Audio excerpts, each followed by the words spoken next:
Hey friends, welcome to today's video. Today we're going to be talking about some new makeup purchases that I have made. Some are some pretty hot new makeup products, some viral products, and I'm going to give you guys my honest opinions, what I think about them, what I love, what I didn't, what I think is worth it, and what you should save your money on. So let's get started. Okay, so first, let's start with a couple of purchases I made during the Sephora VIB sale. I'm finally getting around to sharing these. It has been a busy couple of weeks, but I was super excited to try these new blushes from Laura Mercier. It's a tinted moisturizer blush. I was so excited about these. I picked up 3 shades. I picked up the shade Koriska, I picked up the shade Southbound, and I picked up the shade Parasol. And I got a good range here. Southbound is kind of like a soft, like light peachy pink, very, very light. I have it on the cheeks today. And then Koriska is more of a peachy shade, kind of a light to mid-tone peachy shade, apricot shade, very light and summery. And then I picked up the Parasol shade, which is more of like a kind of medium level pinky plum shade.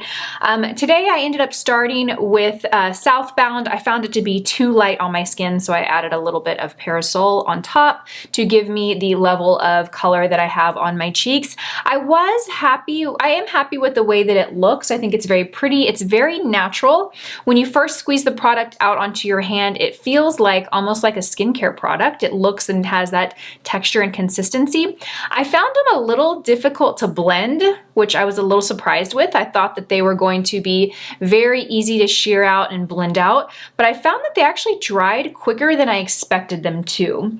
Overall, I think this product is okay. I'm not in love with it. I expected to really love this product, it being a liquid cream blush, which you know I'm all about, and being a moisturizer blush. I thought that was very promising, but overall, I will say I was a little disappointed in this product. If you're going to pick up any of these shades, just keep in mind that they blend out really, really light. You can kind of, if you don't blend it out so much, you'll still have some color. The problem is they don't blend out easily. So if you don't in order for it to blend out nicely, it almost becomes to the point of being very sheer, if that makes sense. You can't put a little bit on, barely dab it, and leave it, because you'll have a unblended splotch on your face. Does that make sense? I hope that makes sense. So overall, I was a little disappointed with this product. Not a total fail, but not what I was hoping or expecting. All right, next let's talk about a mascara that I am so excited to share with you guys. This is the Merit Beauty Mascara, and this actually was sent to me by Merit. It is an Allure Best in Beauty winner. I am always excited to try new mascaras because, my journey from lash extensions to natural lashes is ever evolving, and I have natural lashes right now, so I love finding and testing good mascaras, especially when they are Best in Beauty winners. Now, I really like this mascara. I'm gonna say this, without a lash primer, it is a very lengthening and separating mascara. You will get some volume, but this is not a super volumizing, thickening mascara by itself. I've applied it both ways, by itself. When you apply a lash primer underneath it, which is what I did today, I actually used the MAC lash primer, the False Lashes Maximizer. I applied this first, then I applied this on top, and you definitely get a lot more volume than if you were to wear it by itself. Very, very long, lengthening mascara. Without primer, very light, feathery, natural lashes that are very long. With primer, you get more of that volume, dramatic lash. This is a tubing mascara, so I think people either love or hate tubing mascaras.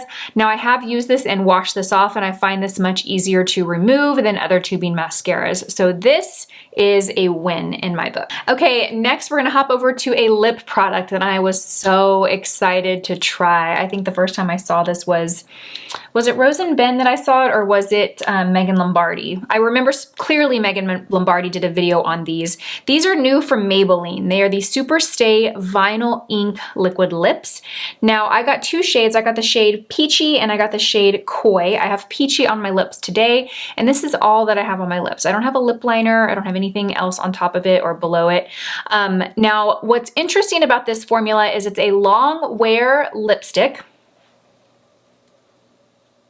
Okay, nothing transferred, long wear lipstick, but it has a little bit of shine. It's not as matte as your typical long wear liquid lipsticks. It has a little bit of a shine. Now I did expect the shine to be a little bit more. When I saw some videos on TikTok, it looked very glossy. Now it looks like that for a little bit, but once it has time to set, this has been on my lips for about maybe 45 minutes or so. It definitely mattifies down a bit, but still you have a little bit of that shine. So that is what makes this particular product unique from your other like typical liquid lipsticks. I really like this formula. High pigment, high coverage, like I said, doesn't budge, stays on all day. Very, very nice. This is a win in my book. Next, I have this butter bronzer from Physicians Formula. Now, I'm a little unsure on if this is a new formula or just new packaging. This was sent to me by Physicians Formula, so thank you for sending that over. But it's a butter bronzer. This is the shade Deep Bronzer. The packaging obviously is very different than your typical butter bronzer from Physicians Formula. That smell, I love it. I know not everybody loves scents in their cosmetics, but I do. This is a little bit deeper than the typical butter bronzer that I use. I love it. I think it's safe to say that I love every butter bronzer formula highlighter that comes out of Physicians Formula. This in particular says it's proud to support earthday.org. Super cute packaging. Again, unclear yet if this is a new formula or just a new kind of fun limited edition packaging, but this is a win in my book. If you see these at the drugstore and you are curious, I say go for it. All right, so I saved the, should I say the best for last? We'll say the best for last because I really do love this product. This is the Patrick Ta Major Dimension 2 palette. This is the Rose palette, I believe it's called. Now I know I'm a little late to get on this and share this with you guys because this has been out for a little while. I did order this and I've had it sitting around for about 2 weeks or so, but I was out of town last week, so this is the first time I'm getting able to sit down and talk about it. Now I went into this with not a whole lot of expectation. I know that this product is very hyped up. Everybody's a big fan of Patrick Ta Cosmetics, me included, but it's a very rosy palette, and I didn't know how I was going to feel about that, if it was going to be a palette that I would use every day or kind of what my thoughts were going to be on it. Obviously, I have it on the eyes today and I think it's stunning and it's very beautiful. This definitely is not an everyday look for me, but it is a pretty like glam look. Now, I am typically not a fan of having like a creamy product like this in a palette that is supposed to be used for the eyes. My first thought is it's gonna crease, it's gonna be messy, it's not gonna stay. But I will tell you, the product that changed my mind from that is the Danessa Myricks. What is the name of those products? And I wanted to incorporate them into this video, but it was hard to do with this palette because I really wanted to give this palette a good shot. But they are the Danessa Myricks liquid, like they can be used on the eyes, lips, or cheeks. I love that product, by the way. And that is a very creamy product, but that stays in place. So I thought I would give this a try. Now I applied the lighter cream shadow on my lid first as my primer. I did look on the website to confirm I was using it correctly, and it does say that you can use the creamy base down before you put on a powder shadow. So I did do that. I sheared it out to make sure I didn't apply too much, and I actually found that the cream set pretty nicely. It didn't completely dry down, but it didn't stay rich and creamy and emollient. I felt like it would stay in place. I then went in and layered several of the shadows from the palette, and I really love this look.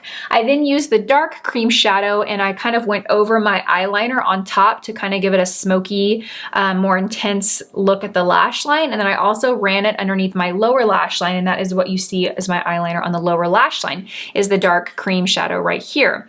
Beautiful, beautiful palette. The formulas are rich in pigment. They're very easy to blend out. The mattes are perfect. These topper shades, you know, they go on the eye a little more sheer than they look. They look super pigmented and shimmery, and they do have a fair amount of pigment, but when they go on the eye, it's actually like this beautiful sheer, like high shine topper. So pretty. I'm excited to play with this palette some more and create some more unique looks from it. What I do love about this palette is even though it's very rosy, you also get some warm and some cool tone shades. So it's not just totally like a warm red palette. You have some versatility there. Really beautiful. So I do love this palette. So those are some thoughts on some new makeup releases. I would love to know from you, have you tried any of these products? If you have, what are your thoughts? Do you agree, disagree with me? What are some of your favorite current products you are using at the moment? Thank you guys so much for watching this video. I hope that you enjoyed it. I will see you guys in my next one. Bye.